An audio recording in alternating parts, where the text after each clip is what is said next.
Hello and welcome to a very special episode of the Magic Kings podcast with the great big beautiful dads.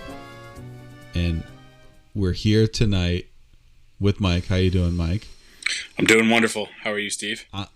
I can't tell you how good I'm doing, Mike, because for the first time in podcast history, one of us is on the cusp of going to the most magical place on earth. Yes, I am heading down to Walt Disney World in a couple of short days. And Mike, do you have any reactions to this? I would like to coin the term Disney Eve. And I am very jealous of your trip. I'm excited for you. I'm so excited for you that I put together a little Magic Mike original poetry. All right, I got my bongos.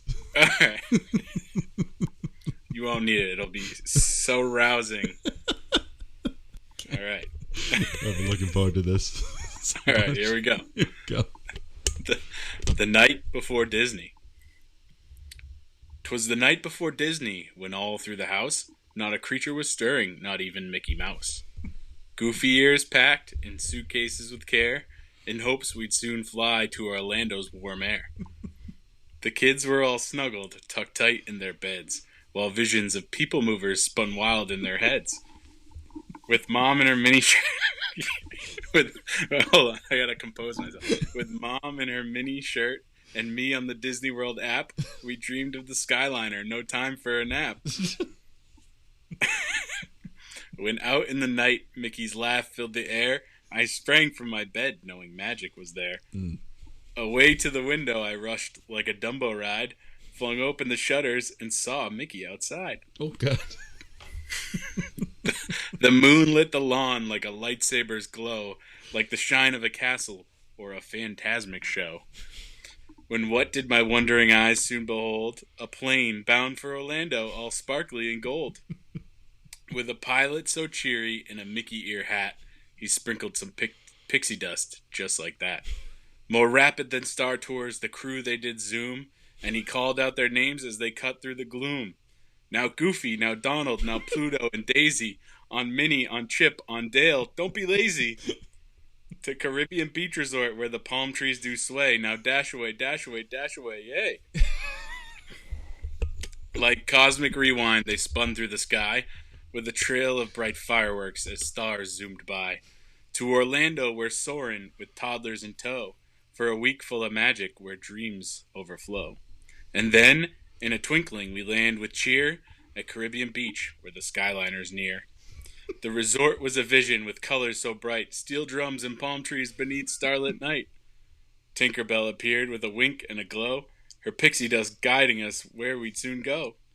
To Magic Kingdom we'd venture, with lightning lane speed, for thrills and parades, oh what joy we would need. Epcot's great sphere shone like a beacon of fun, with World Showcase calling, adventures begun. Big Thunder would rumble, we'd scream and we'd shout, while Millennium Falcon would blast us galaxies out. The parades lit the night with their dazzling display, floats sparkling and dancing down Main Street's grand way. The monorail would glide us from park to resort, with views of magic no words could report. And Tinkerbell worked without saying a word, packing magic in moments, her wand all a blur.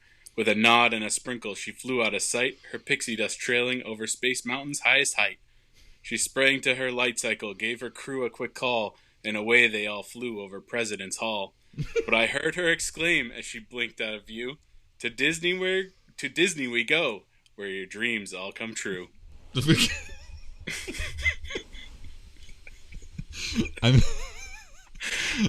the listeners should know that I'm now dead. We should just. This is the last episode of. I hope you've enjoyed the podcast, everyone. Oh man! I can't believe how. First of all, how good that was, and how long it was. Like kept going. Kept going. How? I mean, that must have taken you. So I'm not gonna lie. I may have used some help from artificial intelligence technology to create the poetry there, but I did make sure to insert my own spin. I had to give it some prompts. They just helped me with the rhyming scheme and the meter. So yeah, I was gonna say those rhymes. I was like, you should be like a freestyle rapper or something. Like no, those rhymes. I had some of them I came up with off the top of my head, but a lot of it was a little bit of Chat GPT. That was amazing. I'm gonna cut that because I just want people to know. That was unbelievable. I think anyone going to Disney World should be required to recite that the night before. Yeah, we're gonna have to make it into a children's book. Yes. Brought to you by the Magic Kings podcast. The Great Big Beautiful Dads are oh man, we're branching out. We're gonna be wow. Let's go. That's that. So I mean, I just what can I say? That was unbelievable. Merchandising. That's what we gotta. We should get. I was thinking about who wouldn't buy a shirt that said "Great Big Beautiful Dad" on it. I know, right? Like you're an artistic guy. You made the hat. Maybe we should. Something to think. I'll throw some ideas. I'll throw some ideas on page. We'll see what happens. Hey. Well, we can see your creativity, and I can see how excited you are for somebody yes, big guy over here, going to Disney World, because I feel the same. I know special guest Steve actually just got back from a 10-day trip, and I was following along with him and Ashley, his wife, on social media. It's just so exciting to watch everybody go, which is why I enjoy being a travel agent in large part. But I've never quite reached the artistic heights that you just did in expressing my excitement. I'm living vicariously through you and your trip here. I'm very excited. Like I said, if your wife wants to skip, I'm happy to kind of slot in and fill the spot there. I'm a good babysitter too. I have lots of kids, so that's right. I can take care of your daughter if you need a little babysitter. You want to have some, drinks by the pool. Oh my gosh. I can take her on some of the rides. I have to think about that. Okay. Yeah. Why don't you just book a ticket just to be safe? Yeah. Just to come Let me see. What do we got here? What do we got for overnight flights here? Okay. Let's see.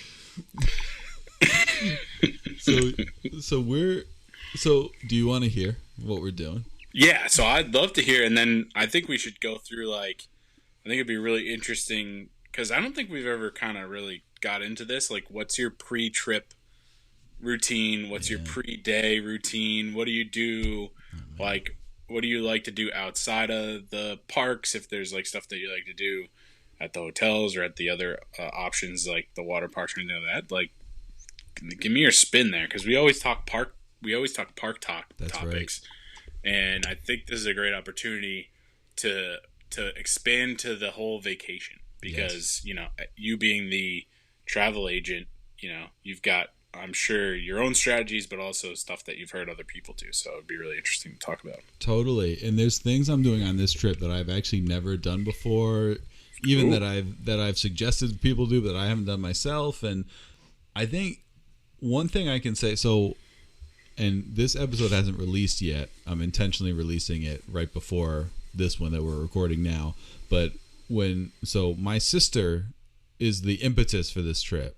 So she has her two kids are one of them is going into his senior year of high school, and she said, "This is our last chance.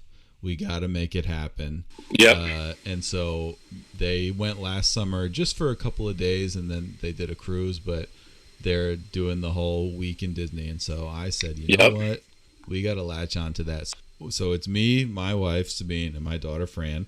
And then my sister, her husband, and their two kids. They're going for a couple of days longer than us. Kind of sneaking this in. So we're doing Pop Century, Valley Resort. Love Pop Century. Art of Animation over there. Great resorts. But definitely on the less expensive side. And for this trip, that was a priority for us. So great spot over there. We've done the Art of Animation suites because I I have a boatload of kids, as you know, so like we need we need all the space we can get. Yes. The suites in Art of Animation are really cool and reasonable, right? Like, Yes. you're not gonna get like the full on sit down restaurant type of stuff that you'd have at some of the other resorts, but if you're just looking, if you're planning to be at the pool or at the parks, and you don't really care about having a restaurant at the hotel, those are awesome options. With the Art of Animation, we stayed in the Cars suite. Nice. And the kids were loving that because they're big fans of Cars. So I haven't been to Pop Century, but I think it's the same layout. Yes, I think I slightly prefer Art of Animation because of the theming and especially the pools and stuff. But Pop Century is usually almost always less expensive, and there are more just kind of room. We just need a room for the three of us. Yep. So and it's right there, Skyliner. It's honestly one of the best resorts for the money, I think, at Disney World is Pop Century. Yep. So to give a little overview of the trip, so a little story with this, we were planning to just go to fly in Monday, do Tuesday, Wednesday, Thursday in parks, and then fly home Friday. Okay, so 3 days in the parks. So we're kind of right in between Boston and Providence where we live. So we were actually going to fly out of Boston and fly back into Providence. That just is kind of how our flights worked with the points we have, whatever. Yep. And we were just going to Uber to each, which wasn't that cheap, but it was better. It worked out to be like better than parking at either one of them with the considering the flight prices, whatever. But then we kind of had this idea of, so Sabine has a family friend who lives in Florida, and she was like, you know what? We really should visit her. And I was like, well, what we could do is take a late flight Sunday, and just not plan to do much on Monday. So we're planning to go in Monday originally. Say we'll go in Sunday night. There's a cheap flight Sunday night, like 6:00, and just don't plan to go to the parks Monday. We'll visit the friend, and then whatever time we have, we'll check into Pop and we'll swim, whatever. So okay. Yep. Well, it turns out the family friend is not available, and so we booked the flight. Okay. We booked the flight for Sunday night, and now we have an extra day. And so obviously I scooped up a park ticket. Now we're doing 4 days in the parks. So that worked out great for the old Steve Reno. So almost like you planned it. Exactly. I wish I could take credit for that, but it was. And we're actually doing something that I did want to mention this, that I've never done, and that I actually, as a travel agent, not that it's such a bad thing, but I wouldn't really recommend. But it just happens that the way it works for us, it just works out, which is we're flying in, we're landing after 9 p.m. Pretty late for my 6-year-old. We're actually staying that night at the hotel in the airport. Okay. And not a bad thing in and of itself. It's actually a very nice hotel. I don't know if you ever walked through there. I don't know if you would have a reason to, but it's like a Hyatt. It's actually a very nice hotel. Yep. And so we're staying there, and the reason I wouldn't suggest it is that if you're staying on property for your trip, I would suggest to get on property that day so that you can book everything a day earlier. Right. Yep. So, but it just, for us, it just worked better this way, and it was fine. So we're doing that, and we're hitting Epcot our first day, doing kind of a chill. That's our bonus day, chill day. Yep.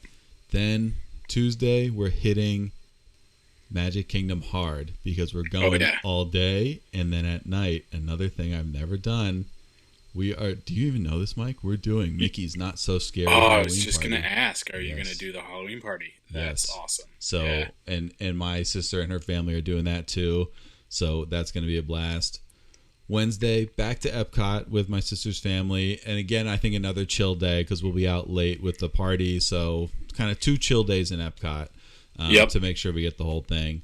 And then Thursday, our last day in the parks, we are blowing out Hollywood Studios. Nice. We're skipping Animal Kingdom. We may end up going on that Monday for just a little bit, but Fran has really done Animal Kingdom to death. I love Animal Kingdom. It hurts to miss it, but she really hasn't done the full-on Epcot or Hollywood Studios experiences, so that's why we're focusing on those. But yeah, so that's the outline.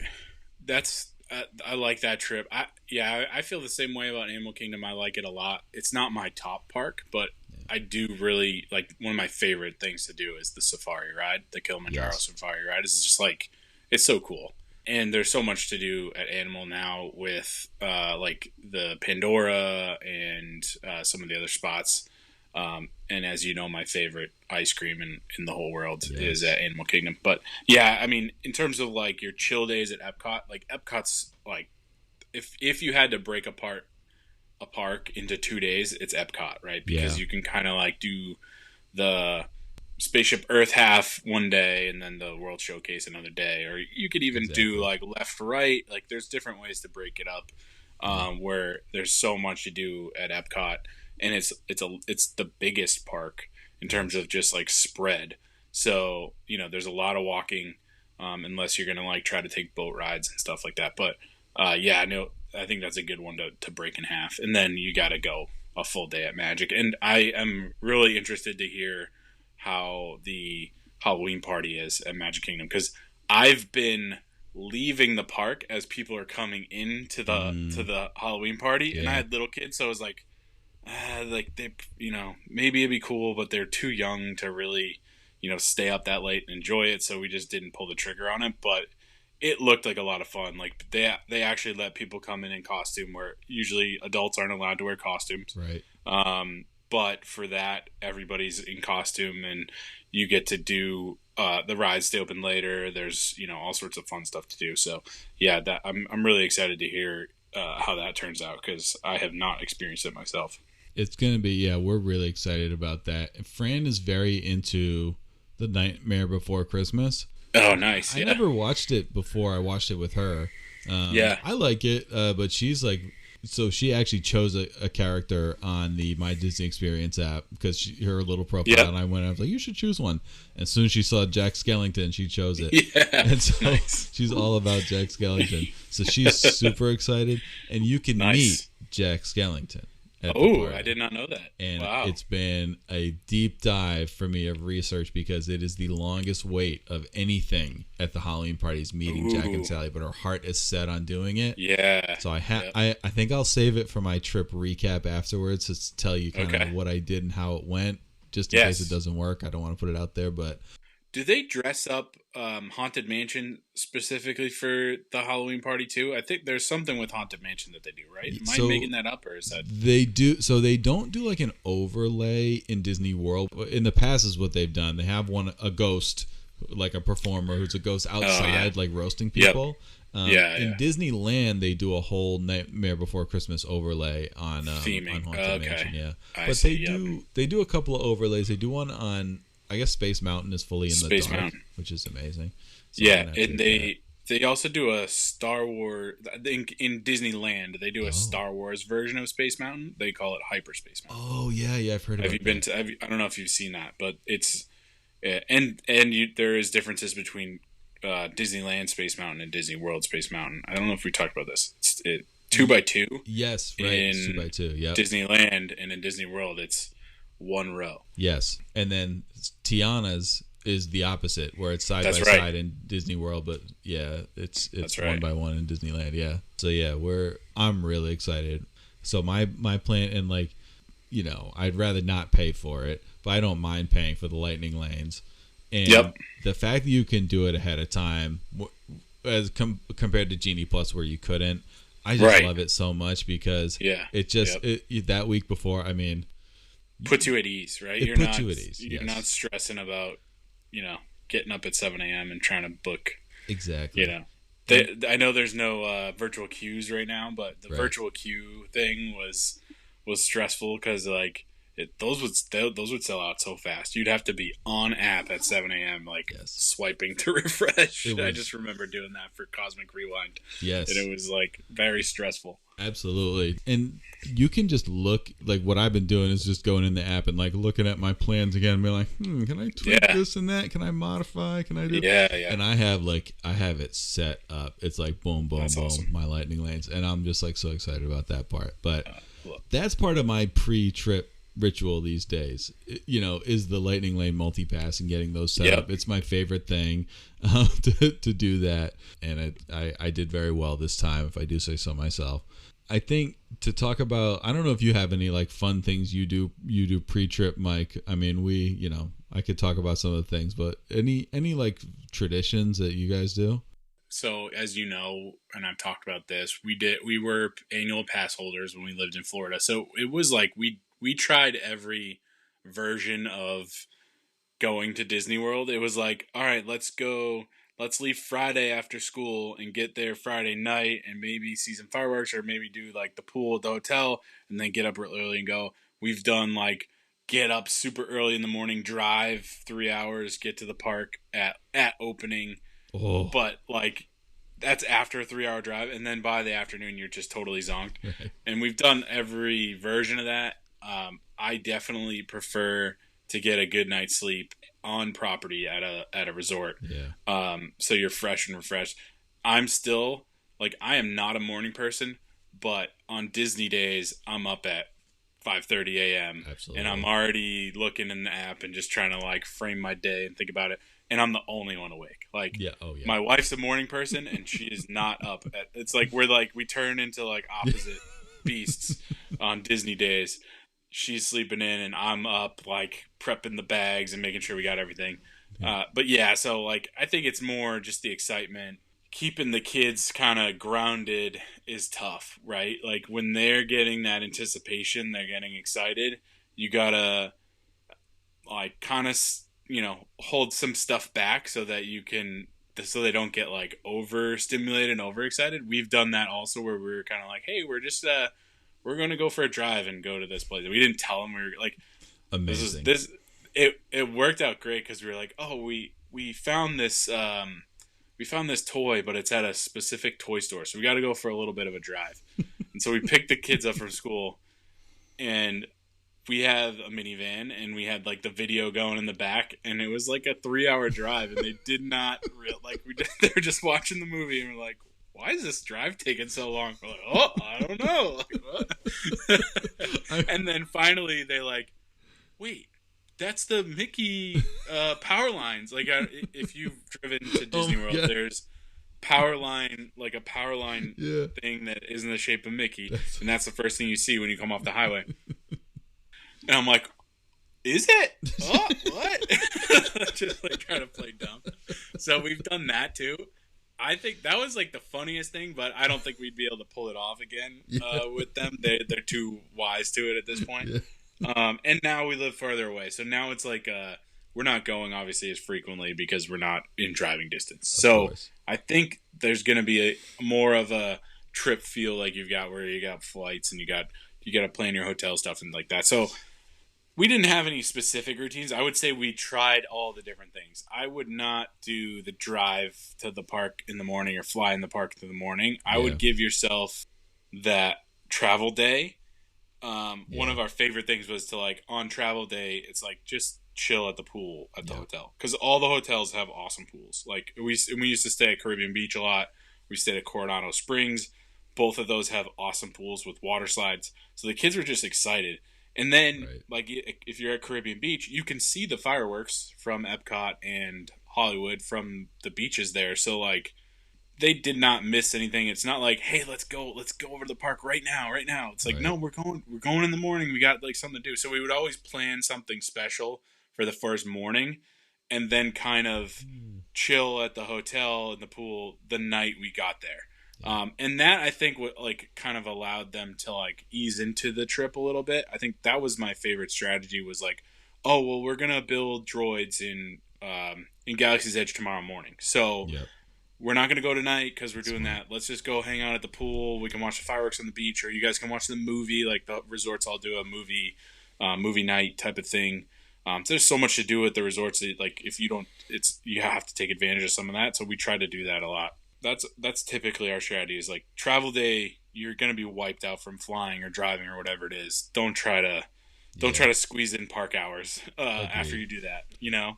I agree. No, I wholeheartedly agree with that. I think, and all our kids are under 10, right? So I think traveling. I mean, traveling takes a lot out of me too. Flying and everything. I've gotten better a little bit, but we've had the early flight, land at, we're about a 3-hour flight approximately from here. So land at, 10:30, on Disney property before noon. If I was by myself, okay, I could hit a park. But yeah, I would not recommend, even if you're in that like early side, don't try to hit a park. And if you do, if you have an annual pass, or if you just have kind of an extra ticket for whatever reason and you want to hit a park, go have dinner in Epcot, go chill out, don't even get lightning lanes, right? Just go and chill if you really want to do that. Yeah. But there's so many things you can do out of the parks. Like when I was a kid, our tradition was whenever we would fly in on our arrival day, we would hang out at the pool and we'd go eat dinner at Chef Mickey's Contemporary. So that was a great tradition, right? I like that. In my family now, we generally don't make a reservation for that arrival day, only because if we get held up at the airport, if the flight's delayed, we just don't want to have to stress about that. Yeah. And it's kind of nice that even if you're at a Pop Century, the Pop Century, the value resort food courts have great food. They do, yeah. They do have good food. I was going to say, even if it's a place like that, like the quick serve places are really good at those spots. Absolutely. Like I've said before, I've never had a bad meal at quick serve, at sit down, at anything in Disney World. Like you can get like full pizzas, like in a pizza box, and it's good pizza. Like we used to do that at Caribbean Beach. Is like we would be hanging out at the pool. It's like, oh, what do you want to do for dinner? It's like, let's just get a pizza at the quick serve, and you can bring it out to the pool, hang out at the pool, and just have a pizza by the water slide. The kids go nuts. They come in for a bite, and then they just keep going swimming. So that's a great option. It's a huge hack that people don't think about, is to get a whole pizza, and it's like $20, which at Disney is you're feeding 4 to 6 people, whatever it is, for that much. It's crazy. So you get a couple. And they're pizzas, not those like little dinky pizzas. No. It's like a full size, like large pizza you'd get at a pizza chain, right? Like they're not skimping on. It's not like when you go to a ball game and you get the pizza. The box is like 16 inches, and then the pizza's like a little donut. This is the pizza. It's like you gave me a pizza bagel. I know. I wanted a whole pizza. I know. And here in Massachusetts, we got the bar pizzas. Right. This is not a bar pizza. Shout out to bar pizza, but this is a nice large pizza for not much money. Right. So it's a great hack to get the pizza. So the other thing that I think has changed the game with Arrival Day, if you're staying on the Skyliner, is the Skyliner for a couple of reasons. One is you can eat at a quick serve, particularly the Primo Piatto at Riviera is one of the best, I think, quick serves. So again, if you don't want to make a reservation, as we're a little bit hesitant, it's actually a great day to make a reservation if you're pretty sure of your plans, but we don't want that pressure. So to head over to that at the Riviera is a great option. The other thing about the Skyliner is, especially for smaller kids, it's a ride. It's a ride, yeah. It's something that you really can do that's out of the parks, that kids will. One of her best memories of when we stayed at Art of Animation was on our arrival day, where we were in the Skyliner just riding it around. We just rode it around and pretended we were in a plane, and she had a ball. Yeah, so. And we've actually done this same thing with monorail. So if you're on a monorail resort, you can do the same thing. You mentioned Chef Mickey's in Contemporary. Yep. Well, there's quick serve in Polynesian and Floridian, and there's shops. Like you can actually like make a day, not a day, but like you could kill a couple hours if you wanted. And to the kids, it's like, oh, we get to ride the monorail, we get to ride the Skyliner. It's like, absolutely, that is a good way to burn some hours on your travel day too. If you don't want to just sit around and you want to kind of check things out. You can see some cool sights and sounds and food and all that stuff. Absolutely. No, there's so much to do. And this goes for any day of your trip, but especially your arrival day. If you have a lot of time, you can really fill it. The other thing is a classic arrival day thing that we've done maybe only once, I think, as an adult. I've done it just because we've kind of come in later, but is Disney Springs. And head over. That's right. We had a great experience where I may have talked about it on the podcast before. We went to the World of Disney store, which is a chaotic place. I kind of do love it because it's just so much stuff, but it's pretty crowded and nuts. Yes. There. But I think when Fran was 4, I think she was 4 when this happened. She had never seen Elena of Avalor.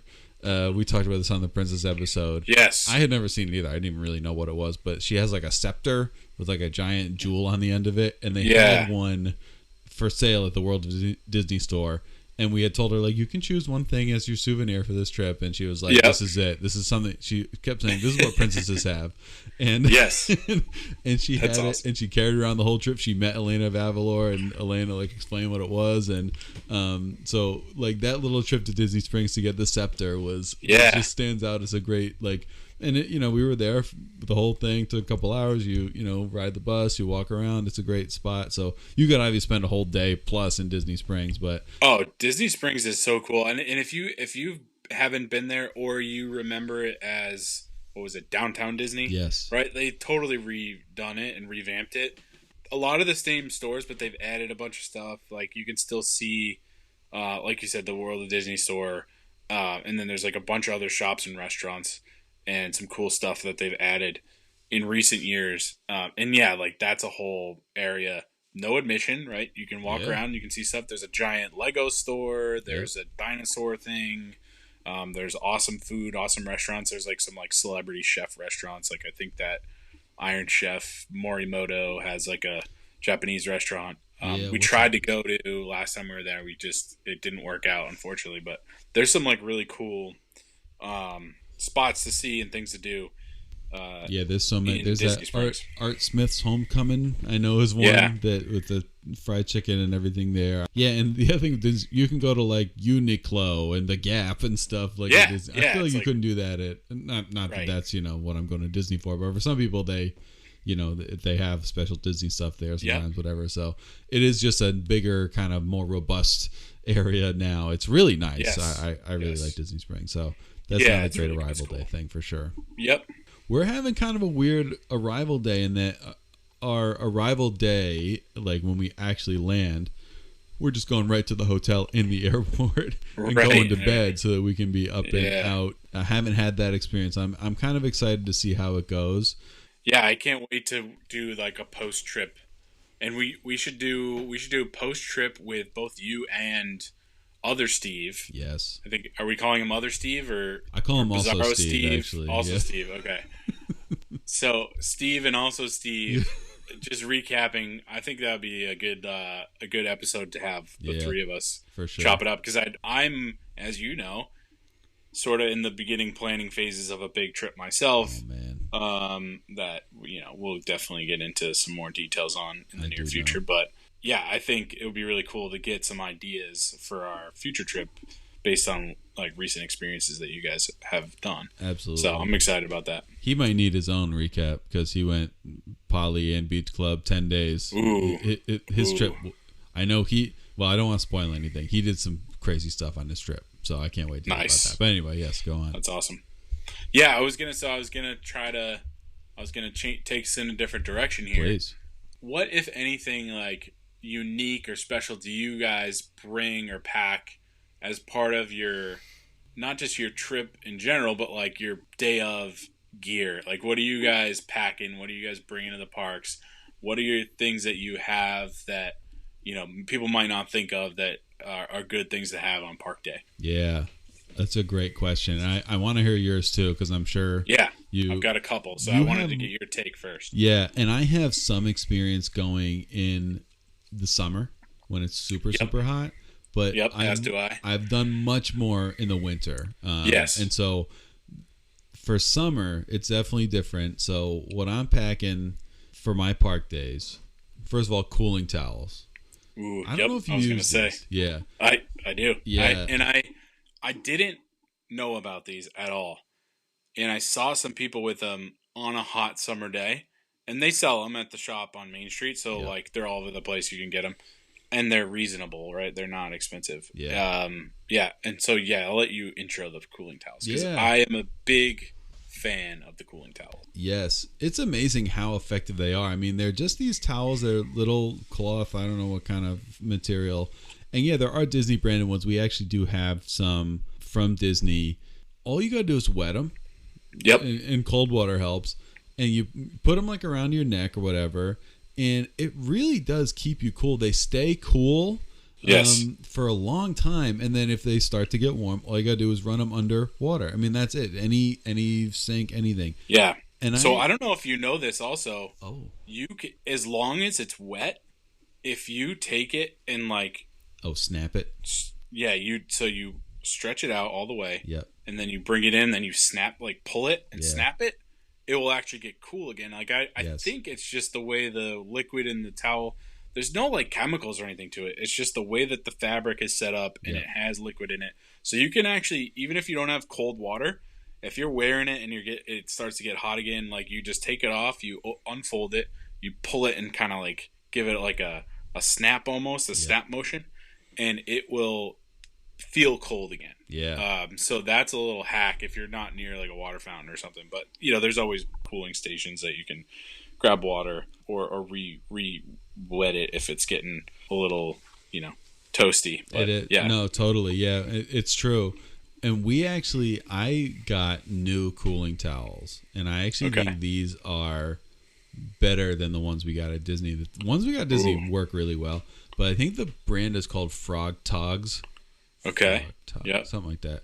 And they're a different kind of material than the Disney ones, and I've tested them out. They're even better. They stay cool for something. They keep you so cool. I got them. They're probably less expensive than if you buy them at the parks, but I got them on sale. They were probably like $10 when I got them on sale. I think they're usually more than that, but they've been lifesavers being out and about. It's been a hot summer here. I mean, I don't think it's going to be that challenging when we're there because it's been hot there anyway. But but yeah, we're testing out those cooling towels. We also got little portable handheld fans. We just got one, again, super cheap. I don't even know the brand. Sorry. Shout out to whoever you are. And I've been using those around, again, just to kind of test them out. And those are good too. And Fran obviously loves using that. She has her little fan, and it's been lasting all day when we've had them. So on one charge. Yep. The other thing that I pack is extra shirt. I'm a sweaty guy. I hate, it is what it is. Yep. And extra socks. It's a good hack for not just I get sweaty feet. Sweaty feet can be bad because, it can lead to blisters and stuff like that. You do want to keep that. But also just, you go on a water ride. Right. Everything else is going to dry but those socks. Right. Yep. So, and I don't know. Another thing I pack is a knee brace because I'm an old man. But I don't know. This is a controversial take that I'm about to say, and it's a recent development for me, Mike. What shoes do you wear to the parks? Do you have any particular like shoes that you swear by, or just regular sneakers? Yeah. So I have been, and like we're giving free promos here, but sponsor us, people. Ad department, give us a call. So I've got weird wide feet, and Same. like I can't I need to have shoes that have a little flexibility and stretch. I have found that Allbirds, I don't know if you know Allbirds. I do know Allbirds, yeah. Allbirds have like not the wool ones because you can't wear wool in Florida, tough. but if you get they're like, it's fabric made out of bamboo. I forget what they're called, but there's like a bamboo fabric. It breathes really well and it's super flexible. And the soles of those shoes are really comfortable. They're not like running shoes, but they're just like a good, comfortable sneaker. And I have found those have been my best park shoes. That was like all I wore for the last 2-3 years of going to the park, and just in general, because like I get weird about things like that. Like I've had the same sunglasses. Like I just get like a cheapo brand of sunglasses, and like I like what I like, and I do the same thing with like sneakers. So I just like keep buying a new version of the same type of sneaker. So I've found those to be really comfortable. But yeah, definitely comfortable shoes is a must. Yes. And something breathable. Yes. And I haven't done spare socks, but that's a great idea, because if you go on Tiana's, or you go on, or if you're at Animal Kingdom and you go on the Kali River Rapids, like you're getting wet, and that ain't drying anytime soon. Exactly. So like, right. that's a good hack. I like that. But yeah, my shoe choice has always been Allbirds for the parks. I like those. They're very comfortable. No, it does. They're sound good for wide feet. Yeah. It's so funny you say.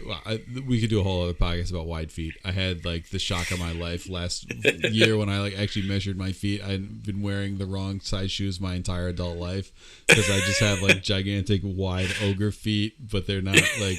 So I was wearing shoes that were like 2 sizes or 3 sizes too big to compensate. Whatever. That is truly. I could go on and on about that, but I'll stop there. So I'm a wide foot guy for sure, and I got one word for you, Mike.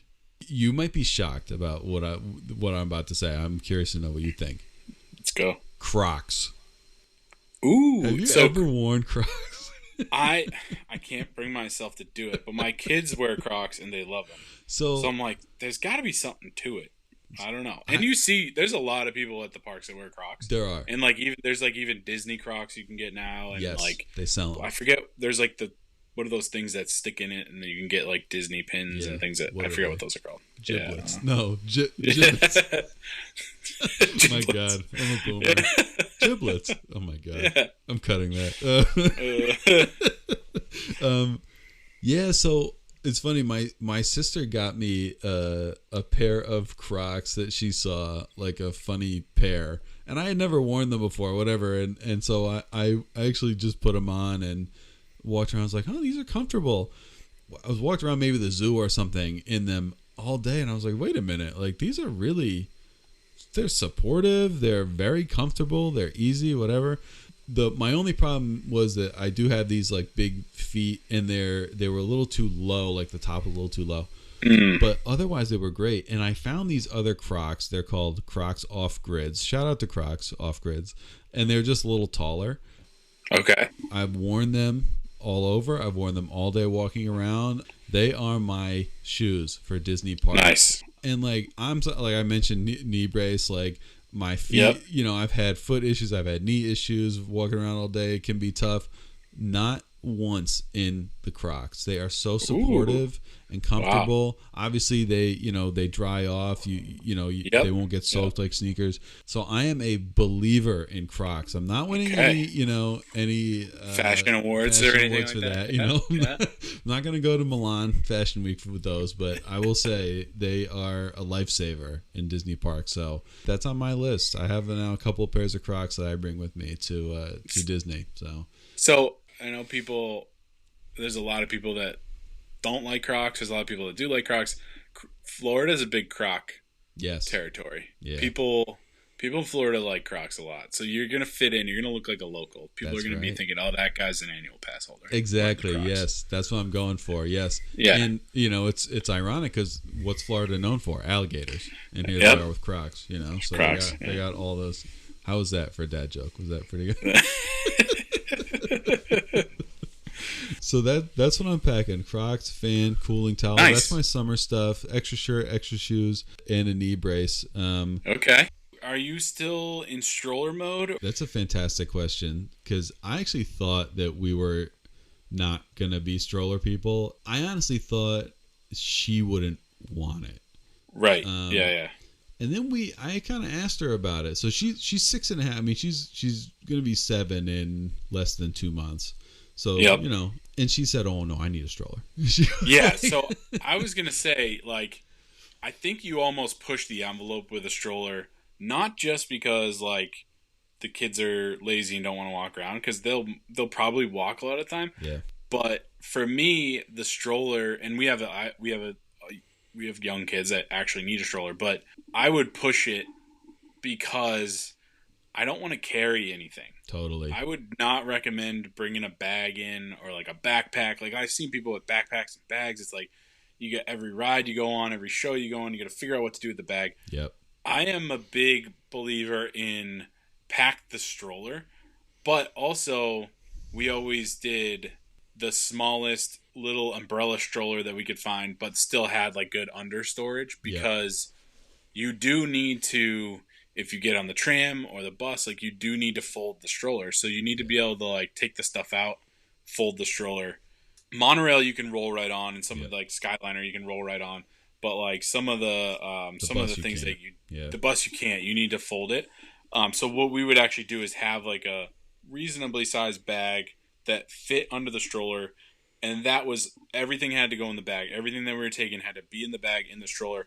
And we didn't do anything fancy or frilly because you're going to leave the stroller around the park. I've never, ever heard or seen anybody that's like had an issue with their stroller getting taken or their bags or anything, because I think there's always like staff kind of lingering around the stroller parking areas. Yeah. But, just for peace of mind, it's like, all right, worst case scenario, we lose that bag. It's not like it was like a Louis Vuitton bag or something like that. It's like, just a bag that you can fit your stuff in. And the only other things, like aside from the stuff you said, you can either bring plastic water bottles or a reusable bottle, like an aluminum bottle, or something to refill water, because they let you bring in snacks and water unlimited. Yes. It's not like going to the airport where you get to empty your water bottle. Right. But it's like, I can't bring myself to buy a $4 bottle of water. It hurts, right? So bad, yeah. And if you book your trip with my friend Steve here at Magic Travel, wow, and you get the meal plan, the dining plan, you get a refillable mug. That's right. You can bring that to the resort. That's right. From resort to hotel to park, on the transportation, you can refill it all day long. That's right. And again, Mike, the plugs, I mean, they're just getting better and better. I just got to say. I do want to say about the mugs, you can only refill them at resorts. Okay. But you can, it's a good thing to bring to the park to fill with water. And, and you can get free water at quick serves, and they have filling stations. And definitely don't. I mean, some people just like the bottled water, fine. Yep. I would say, if you need bottled water, buy a case of Poland Spring and stick it in a stroller. That's really exactly what, like, we'd do that. We would, like you said, Instacart, but like we drove there, so we would bring a case of water. But if you're doing Instacart, have a case of water, because you want water in your hotel room. Yeah. You want to be able to like throw 4 or 5 bottles in the bottom of the stroller or in a bag or whatever. Right. And like, you probably will go through that, especially in a summer day. Like, you got to drink a lot of water. You're walking around forever. You're going to go through it, but at least like that got your day started, and you're not starting the morning buying crazy drinks. Don't waste your money on Dasani. Yeah, no, there's so many better options. We're talking like water, sunscreen. Those are things you have to pack. Yes. Like, even if you go in the winter, you gotta pack those things and not run out of it.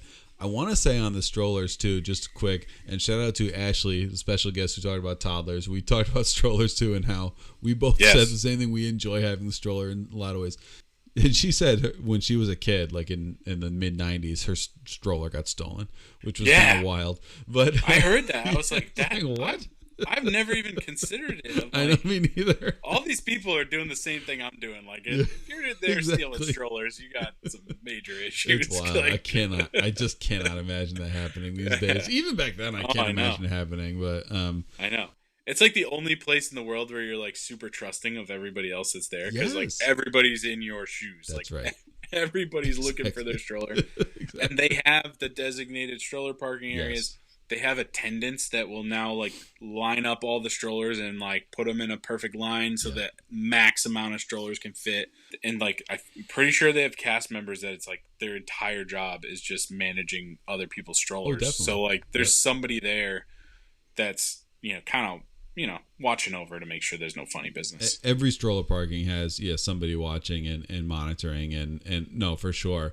And I will say with strollers, like, we never use a stroller with Fran, in life anymore. I can't remember the last time we did. Probably at Disney was probably the last time.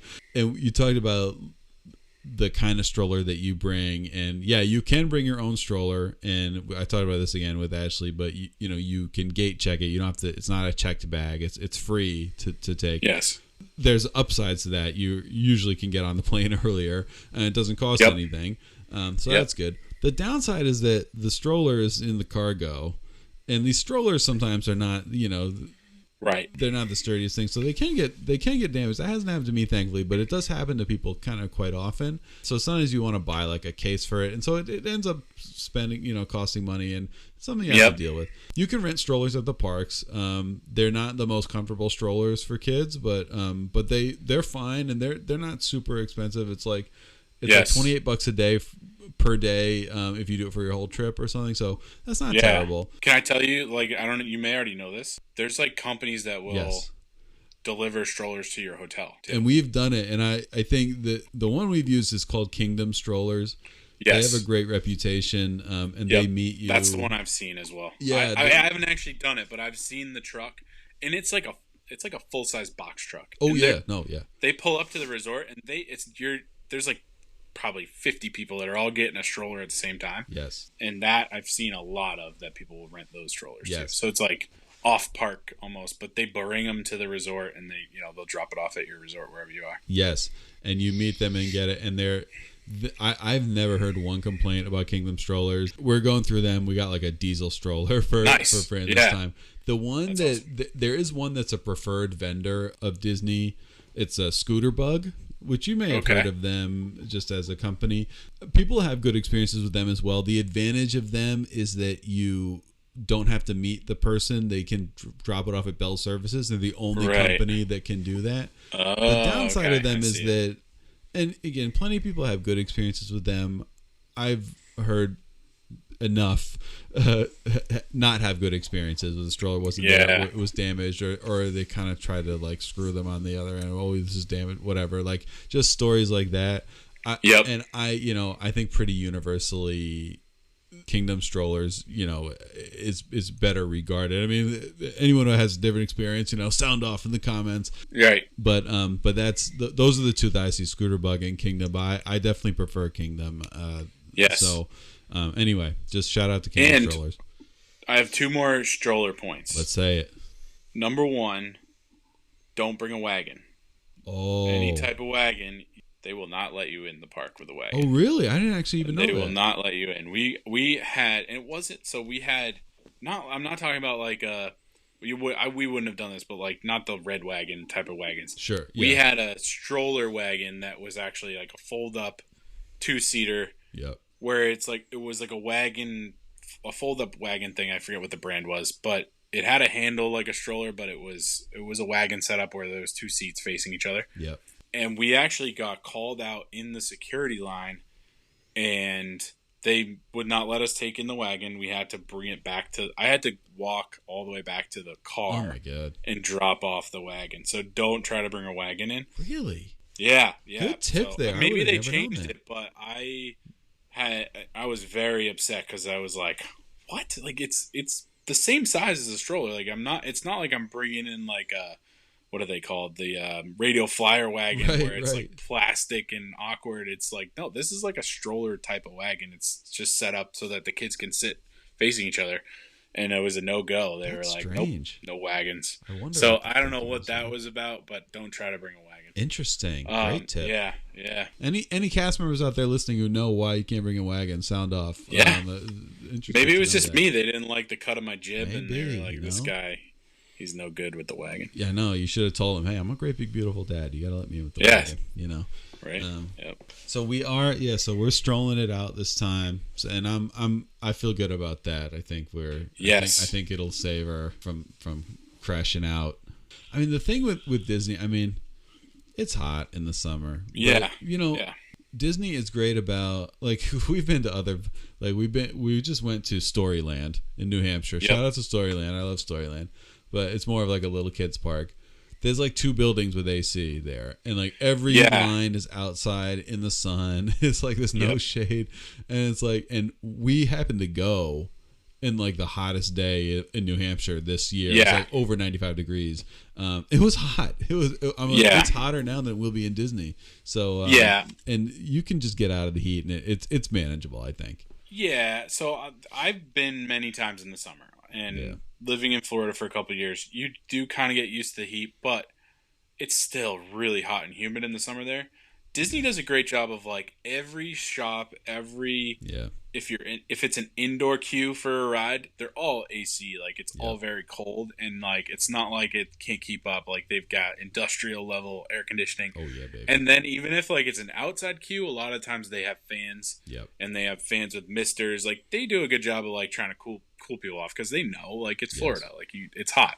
And I will say too that another thing we're packing ahead of time is the ponchos, because as you're saying, and especially in the summer, as you know, in Florida, in Orlando at least, you have the afternoon, rain shower, thunderstorm, almost every day, and so you just expect that. And I mean, for anyone who's going in the summer at any time, when it starts raining at Walt Disney World, do not go back to your hotel. Do not leave the park. Get on rides, because that's what everyone else is doing, is leaving, and it's the best time to get on rides.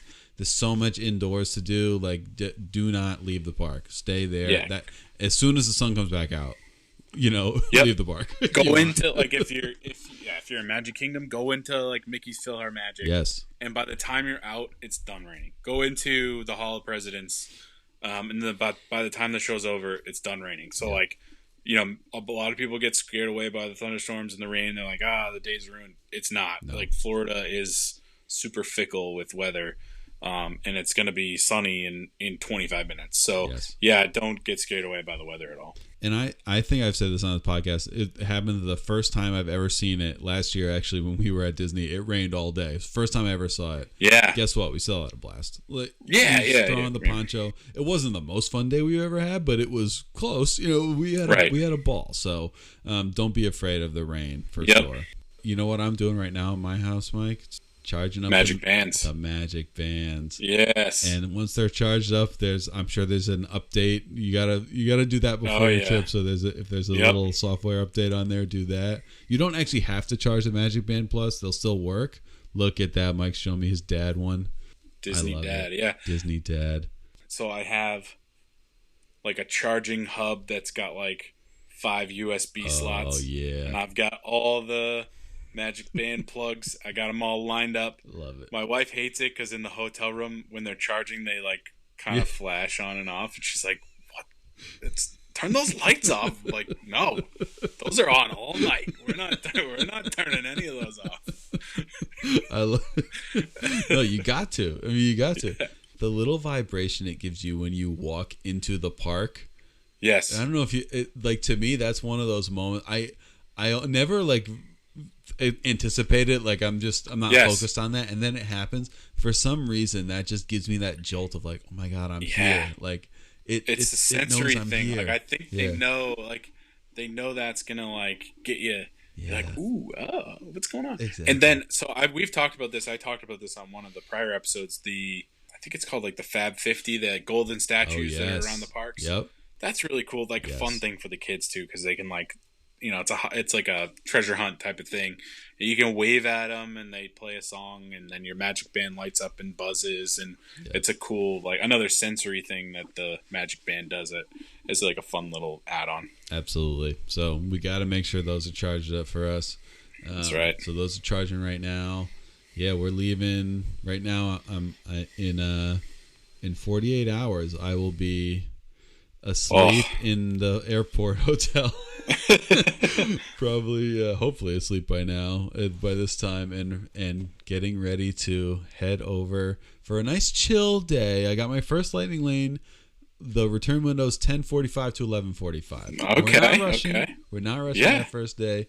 Nice, easy morning. Taking our time, getting over, dropping the bags off at Pop Century, and maybe we'll take a little Skyliner over. The first Lightning Lane is Frozen Ever After.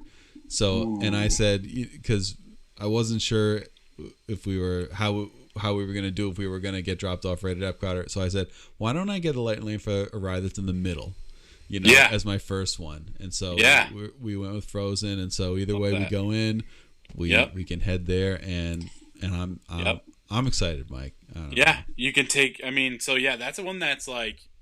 There's 2 entry options at Epcot, as we've talked about many times. Right. And that Frozen is it's kind of in the middle. Like you could go either way, right? So I'm a big fan of the International Gateway, the Skyliner entrance. Same. I love that.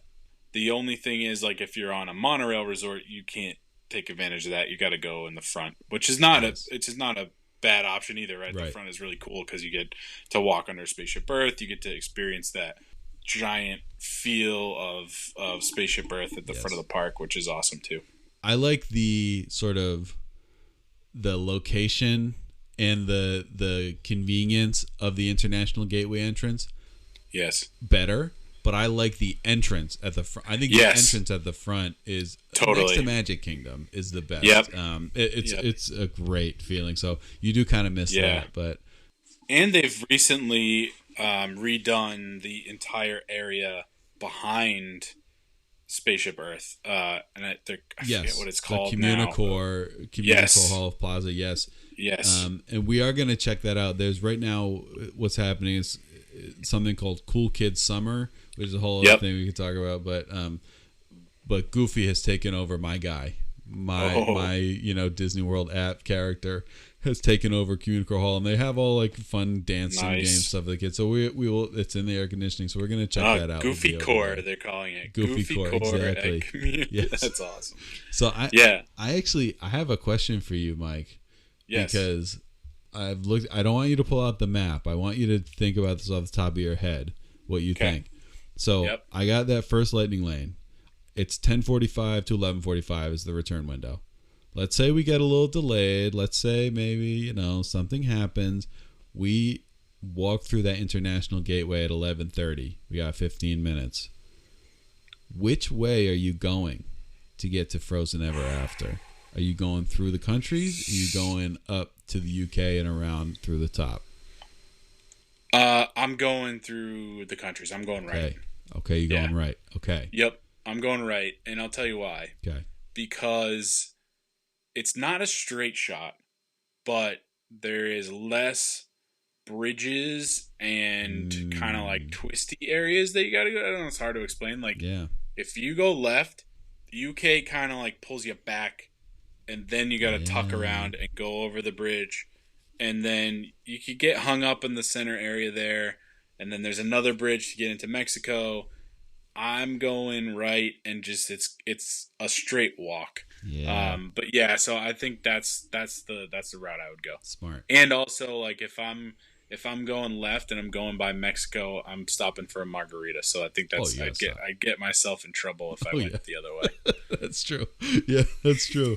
Yeah, no, that's a good point. I think that is what we'll do. Yeah, we'll see what time we get in, because I think we might hit. My daughter likes Asha, the princess from Wish, and she's up at the top. So if we have time, we might hit her first. Maybe even hit Three Caballeros first. So we'll see what time we get there. But yeah, I was curious about that. That was one thing that sometimes we cut it close in our family. So I wanted to know what your opinion on was. That time of day too. I don't know, tell me if you've experienced this, but like the World Showcase is sort of like an afternoon evening focus for people. Yeah. I have noticed that in the morning there is not a lot of people in World Showcase. Yes. So if you're trying to get somewhere quick, walking through the pavilions is a good way to get through, and there's a good pathway that way. Yep. That does. If you were telling me 4:00 in the afternoon, I would say, no way, Jose, go left and go around, because a lot of people are, getting ready for dinner, having cocktails, doing around the world, that type of stuff. It's a lot busier in the afternoon and evening in the World Showcase. So I would give you a totally different answer. That's if you said afternoon. This is why you're here, Mike. Right here. That was genius what you just said. No, I'm convinced. I'm going around. I'm going if I am in a hurry, I'm going around the countries. Do you remember that the World Showcase used to open at like 11 o'clock? This was the case when it was a kid, I swear to God. Yeah, well, do you remember? Because when we were younger, there was no rides, there was no Remy's, there was no. The only thing was there was Maelstrom, the troll ride. Yeah, and I used to love that. Oh, great ride! That was my favorite. And then I was like, kind of. When I heard they changed it to Frozen, I was kind of mad, but now Sneaky Frozen's one of my favorite rides. Oh, it's great. I love what they did with it. It's like super fun. The animatronics are the best animatronics, I think, in the parks. Yeah. That I've seen. Some of the rides I haven't seen, but they have the projection faces on the people, so like it looks like they're talking in the animatronics. Yeah. And the timing of the I don't want to spoil it, but the Let It Go timing is like perfect. It blew me away when I kind of knew what to expect because I remembered the troll ride. My kids had no idea, and they were like blown away. They were like, "Wow, what just happened?" That's actually Sneaky, one of my favorite rides. It's a great ride. Yeah. No, I'm excited. I'm so excited. I can't. Man, I'm so jealous for you. God. I want a live feed, live updates. Oh, you're getting it all, baby. You're getting it all. And, is Test Track open? Oh yeah, it's been open for a few weeks now. So we have for our second Epcot day. That was our tier 1 selection. That's my wife's favorite ride. It's the fastest ride at Disney, I believe. It is number 1. Yeah, so that's just a awesome ride. It is. I'm super jealous. I can't wait. No, I'm glad I snagged, and it was not too bad of a return time. It's like mid afternoon, and we're coordinating that with my sister. We got overlapping times there, so we're nice. good. But yeah, awesome. so that's going to be a great one.